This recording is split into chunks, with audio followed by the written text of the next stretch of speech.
আছে উনি যাবে, আপনারা বলছেন যাবে, আমরা যাচাই বাছাই করতে আরো কয়েকজন ছিল না, এগুলো যাবে যাচাই বাছাই করে দেখবে, সমস্যা কি? ষড়যন্ত্র করার দুঃসাহস কোথায় পেল? আমরা জীবনের অর্ধেক শেষ হয়ে গিয়েছি।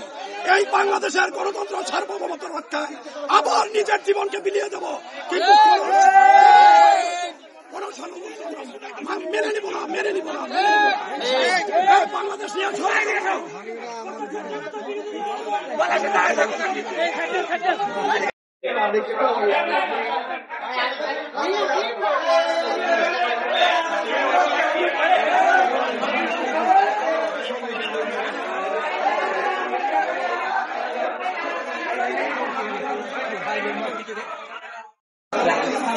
এটা মুক্তিযুদ্ধ ৭১ নামে ফোন করে, কারণ বাংলাদেশে এখন সবচাইতে বিগত দিনে 15 বছর আমার বিন্দুর উপর অত্যাচার করার জন্য এই মুক্তিযুদ্ধ ৭১ ছিল একটা বড় অস্ত্র। এখন আর সে অস্ত্র দিয়ে আমাদেরকে দমন করছে।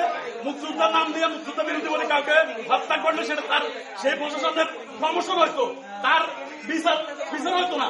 আর এখন আজকে আবার মুক্তিযুদ্ধ ৭১ নামকে ব্যবহার করে নতুন করে আবার পুনরুদ্ধার করে। ৭১ অবশ্যই গর্বের, ৭১ অবশ্যই সম্মানের। ৭১-এর সাথে ২৪-এর কোনো বিরোধ নাই। ২৪ আর ৭১ পারস্পরিক ওতপ্রোতভাবে জড়িত। ৭১ হলো আমাদের মূল ভিত্তি, ২৪ হলো আমাদের মূল ফাউন্ডেশন। এখানে কারা ছিল আপনারা দেখতেছেন না? কারা ছিল এখানে? আমরা